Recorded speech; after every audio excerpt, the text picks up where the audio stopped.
What is going on, everybody? James Hancock here. I'm back to review the new animated series Junji Ito Maniac, Japanese Tales of the Macabre. This series dropped today on Netflix. And initially, I'll avoid all spoilers, but I'll be making my pitch for why people should check it out. But toward the end of the review, I will have to talk about a few individual episodes because they are so deranged and so psychotic and so unlike anything else that I've ever seen before. I can't even really make my point about how good they are without diving into some of the details. But initially, let me start with the broad strokes. This series is based on the manga of basically 20 different stories by the legendary Junji Ito. And I must confess, I'm relatively new to his work. Last year on Wrong Reel episode 605, Victor Rodriguez proposed that we do an episode about some of his more famous manga, and we tackled Tomie, Uzumaki, and Ramina. All three of those were absolutely astonishing, but this guy's been writing stories for decades at this point, and he's accumulated this vast body of work. And so far, I have yet to discover a single story, large or small, that hasn't absolutely, completely, totally horrified and fascinated and bewildered me, but also had me cackling with demonic glee. This is animation for people who have a really fucked up, sadistic sense of humor, but also for people who have the respect for a wildly original storyteller, an artist who tells stories unlike anyone else that I've ever come across. And when you've been watching a lot of film and television for years and years and years, it's very easy to get cynical and jaded and had this attitude, oh, been there, done that, bought the t-shirt, where you can kind of recognize a premise right from the word go, and then there might be some subtle variations on a theme, but more or less things start to seem very tired and familiar. Not so with Junji Ito.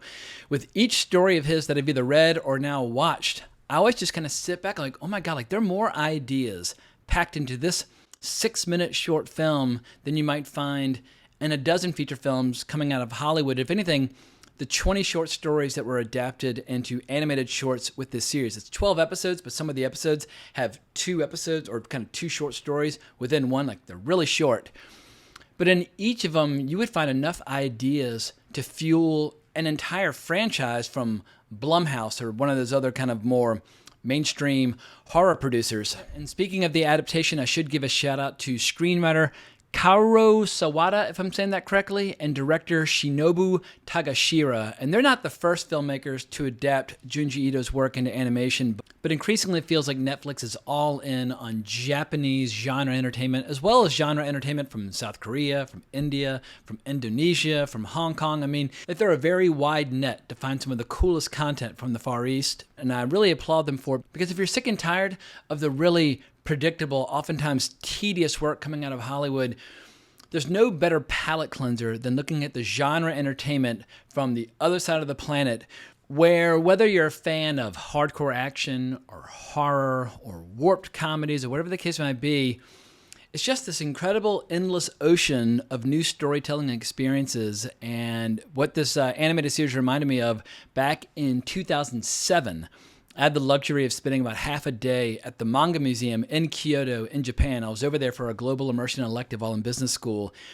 And imagine like the world's biggest museum that you've ever seen, but instead of being full of paintings and sculptures and artifacts and whatnot, it's just wall-to-wall comic books or manga. And what was refreshing was how, whether you were a little kid or a very old person, they were all gathered around with stacks upon stacks of comics, and they're just, reading to their heart's delight.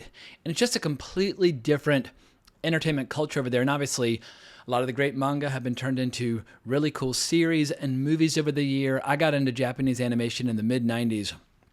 Suddenly it felt like the floodgates were open, and all these movies like Ninja Scroll and Ghost in the Shell and Wicked City and Akira and Golgo 13 the Professional and Vampire Hunter D, like all these things started hitting a kind of taking America by storm, and I was the perfect age to just eat it all up. I just absolutely loved it. And like anybody who spends a lot of time watching film and television or reading a lot of books, it becomes increasingly rare to have that fresh joy of discovery all over again. And I will say that the 3 manga by Junji Ito that I've read absolutely gave me that. And a couple of the shorts in this collection did as well. I won't claim that every single episode of this 12-episode series is created equal. And sometimes you'll have like one lackluster one combined with an amazing one all in one like 25-minute episode. But there are a couple of these episodes that are going to have you just screaming in horror or howling with delight at just this fire hose of macabre delights. And yeah, American horror can be very derivative, and they love imitating their favorite movies from the past and that sort of thing. And it's just great seeing stuff where like every single short, like I have no idea where these ideas came from, but I've never seen anything quite like it. So what can I say that's still not spoiler related? Oh, the title sequence. Totally insane. You'll know in seconds exactly what kind of experience you're in for, because you get all these screenshots from some of his more famous stories, like Tomi, where you see all the kind of nude doppelgangers of that horrible demonic creature.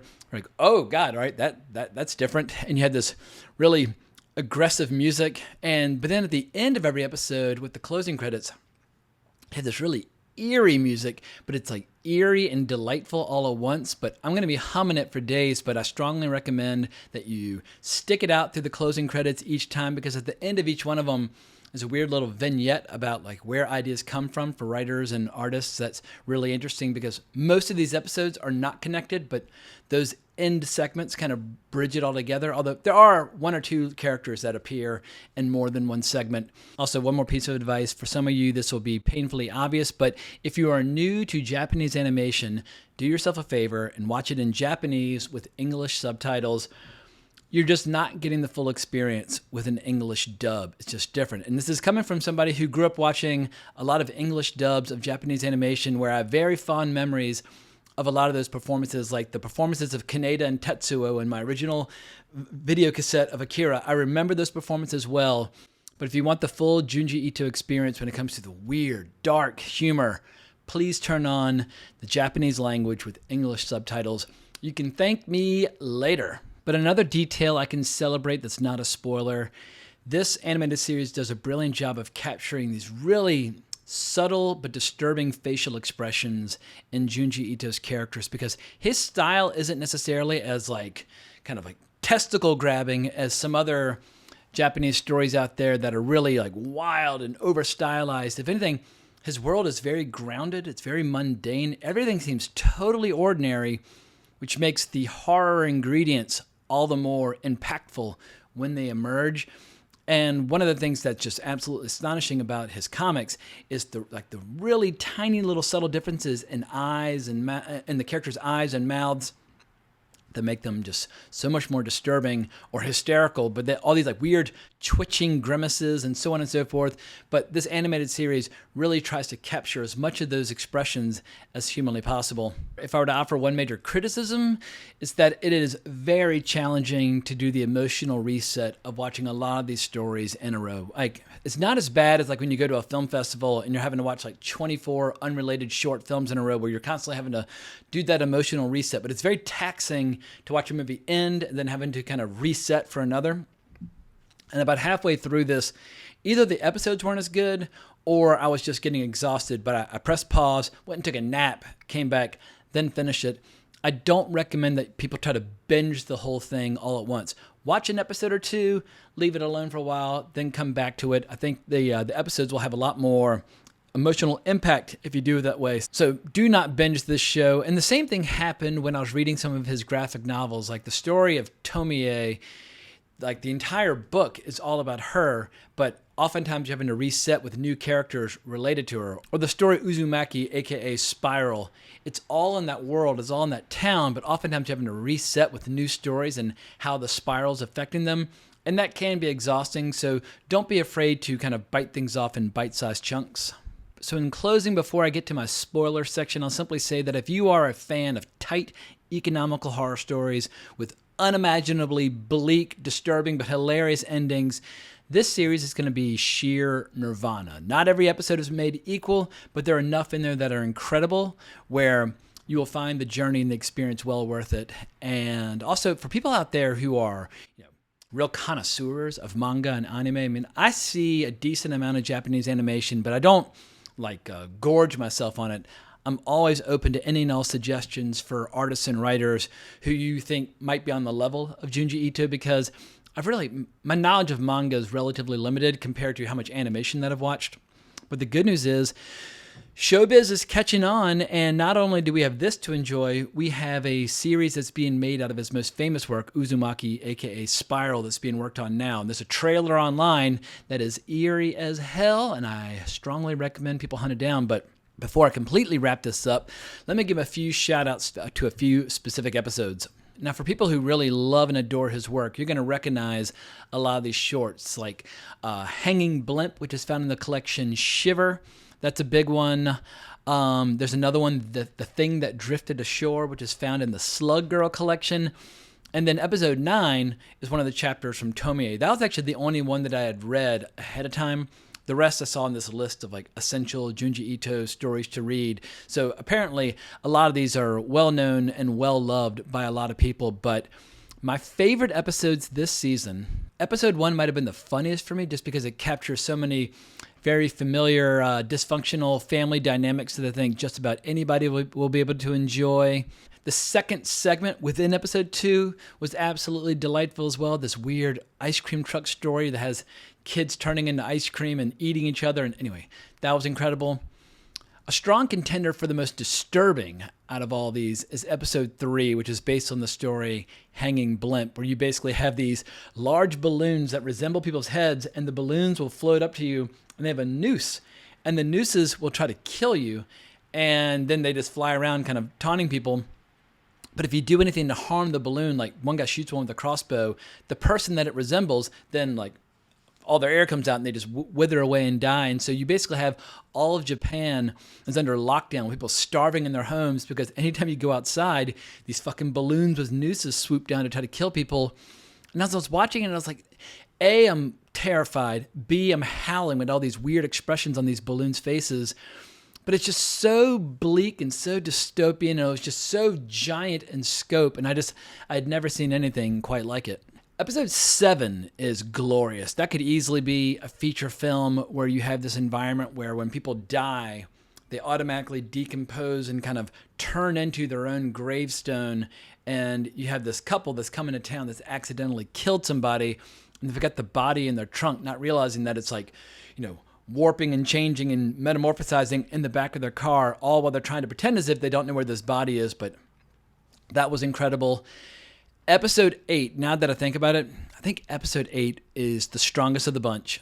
And the reason I say episode 8 is the strongest of the bunch, it's one of the best that reveals how no matter what otherworldly horror ingredient the characters might be facing or wrestling with or trying to escape from, it's always more interesting when the most dangerous, disgusting, and disturbing element is how the human beings react to the threat as opposed to the threat itself. I mean, as John Carpenter famously has said, that there are two kinds of horror, like the horror inside the human heart and the horror of like the otherworldly threat coming in to, kill everybody at the campfire. But I like the stories that combine them both. The story's too complicated to summarize here, but what I love about it is how you have a horrific scenario which reveals just how deranged and overly attached a mother is to their daughter, and the lengths to which she will go to try to restore that daughter to being a little girl again, and then all these horrible bodily acts of mutilation she inflicts upon her daughter as well as herself. It was really disturbing stuff. And also, episode 8 is one of those two-parters. You get the long one with the crazy mother, and then you get The Thing That Drifted Ashore, which is like a wonderful Lovecraftian sea monster story, which I absolutely loved.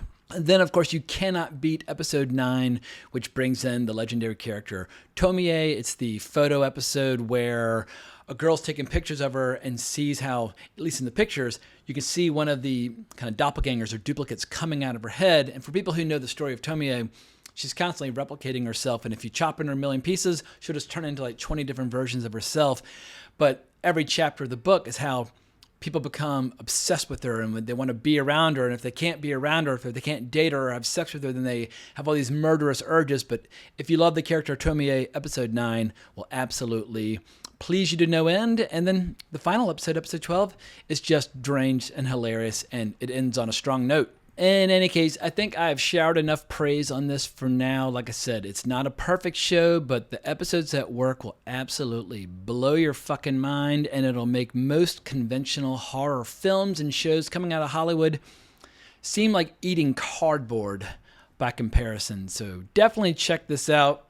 And if you're just beginning your journey into Japanese animation, I'm jealous. Sometimes it can be hard to find the good stuff because there's just such an endless ocean of content, but just look up a few lists online, start with the classics, and then slowly but surely you will find yourself on an incredible journey. But before I wrap up this video, I have to bring you some breaking news from Manscaped, the official sponsor of my podcast, Wrong Reel. They now sell beard products.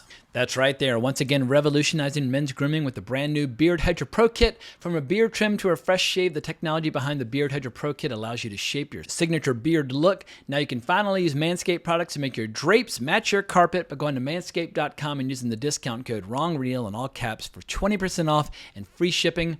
Join the 7 million men worldwide who trust Manscaped and check out their Performance Package 4.0. Inside the Performance Package 4.0, you'll find the Signature Lawnmower 4.0. The advanced skin-safe technology reduces cuts and nicks on your most delicate parts and also comes equipped with a 4000K LED spotlight that will shine a light to the promised land that 2023 looks to be. And of course, a grooming routine isn't complete without applying Crop Preserver and Crop Reviver before showing off your 2023 buck-ass naked self. These unique formulations take care of the smelliest part of your body and are a big boost to your confidence into the new year. And to complete the set, Manscaped includes their shed travel bag and anti-chafing box of briefs as free gifts to keep all your goodies stored comfortably. So if you like this channel or you like my podcast, Wrong Reel, please consider making a purchase through Manscaped because that is the best way to support my various commentary endeavors. But that's all I have for now. Going to wrap this sucker up. Remember to comment, like, subscribe, hit the notification bell. You know the deal. But thanks so much for watching. I really appreciate it. But more importantly, as always, onwards and upwards.